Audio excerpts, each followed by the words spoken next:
ربیع الاول کا مہینہ شروع ہو چکا ہے، اور یہ وہ مبارک مہینہ ہے جس میں ہم سب کے آقا نامدار سید الاولین والآخرین سردار دو عالم محمد مصطفیٰ صلی اللہ علیہ وسلم اس دنیا میں تشریف لائے۔ آپ کی ولادت باسعادت اسی مہینے میں ہوئی، اور اگر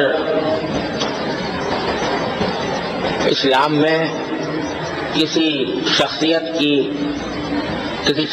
کے یوم پیدائش یا یوم وفات منانے کا کوئی تصور ہوتا تو نبی کریم سرور عالم صلی اللہ علیہ وسلم کے یوم ولادت سے زیادہ کوئی اور دن اس کا مستحق نہیں تھا، کیونکہ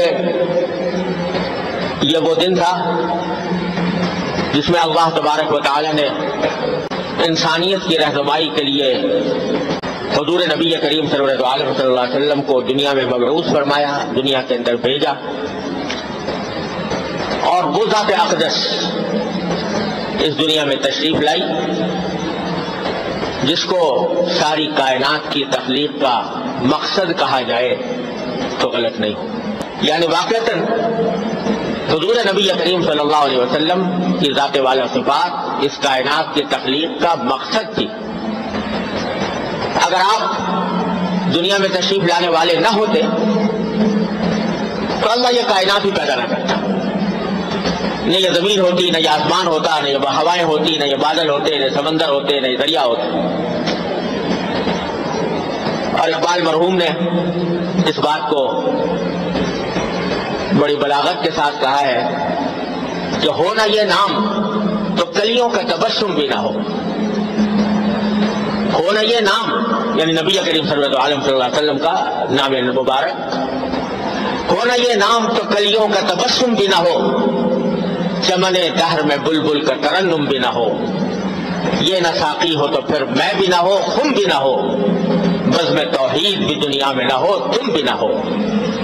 خیمہ افلاک کا استادہ اسی نام سے ہے، نبض ہستی تپش آمادہ اسی نام سے ہے۔ تو در حقیقت یہ کوئی مبالغہ نہیں، حقیقت ہے کہ حضور سرور عالم صلی اللہ علیہ وسلم اس پوری کائنات کی تخلیق کا مقصد ہے۔ لہذا جس دن اللہ تبارک و تعالیٰ نے آپ کو اس دنیا میں مبعوث فرمایا، وہ دن یقیناً اس کائنات کا سب سے زیادہ مقدس، سب سے زیادہ سعادت والا دن تھا، سب سے زیادہ مبارک دن تھا جس میں سرکار دو عالم صلی اللہ علیہ وسلم دنیا میں تشریف لائے۔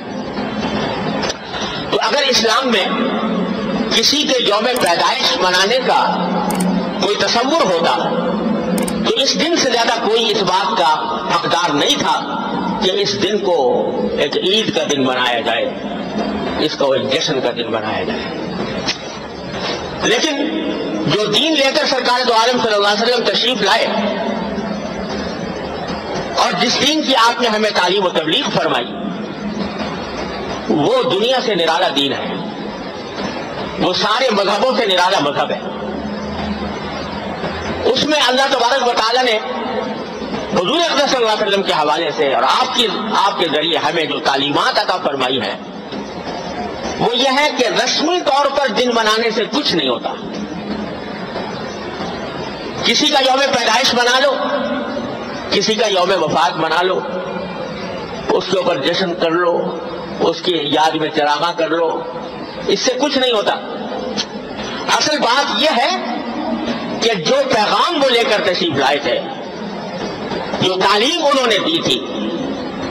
اور جو ہدایات انہوں نے عطا فرمائی تھی، ان پر کتنا عمل کرتا۔ ہمارا سارا دین ہمیں یہ سکھاتا ہے کہ رسمی طور پر دن منانے سے کچھ نہیں ہوتا، رسمی طور پر کوئی کارروائی کر دینے کی کوئی حقیقت نہیں۔ اصل بات یہ ہے کہ اس روح کو دیکھو، اس پیغام کو دیکھو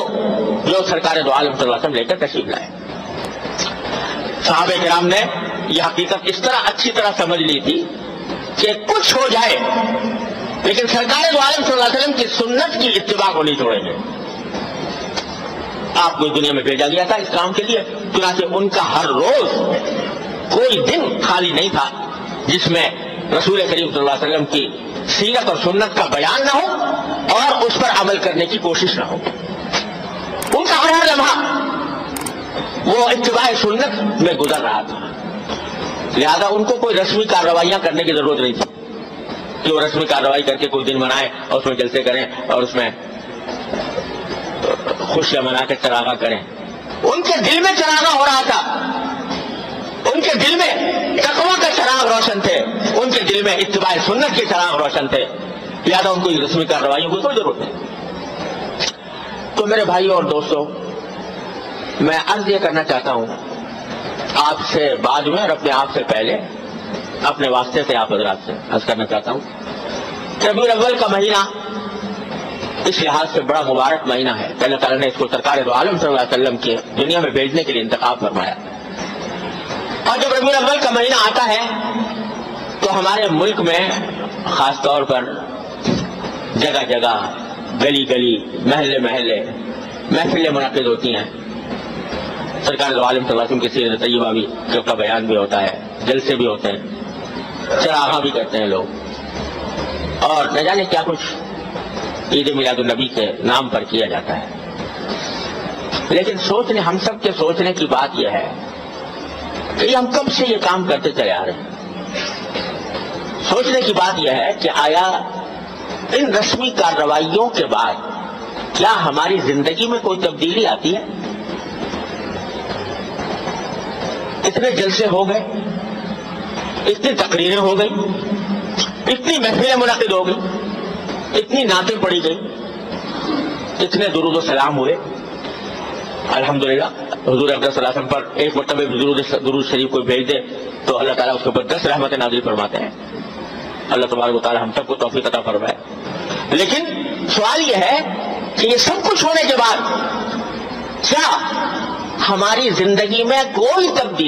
تبدیلی آتی ہے؟ کیا ایسا ہوتا ہے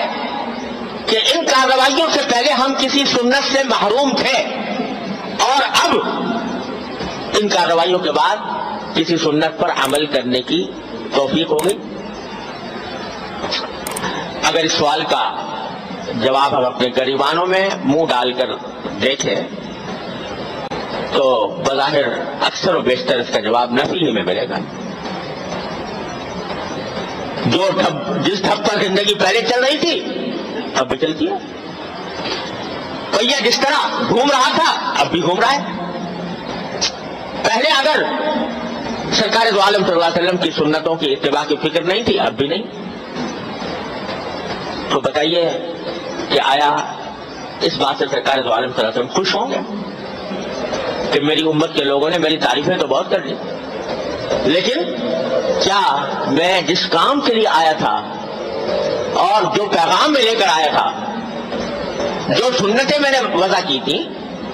ان کے اوپر عمل میں کیا صورتحال پیدا ہے، اس پر عمل کی طرف دھیان نہیں، تو کیا اس سے خوشی ہوگی سرکار دو عالم صلی اللہ علیہ وسلم؟ اگر واقعی سرکار دو عالم صلی اللہ علیہ وسلم کے ساتھ محبت کا دعویٰ ہے، اگر واقعتاً سرکار دو عالم صلی اللہ علیہ وسلم کی امتی ہو،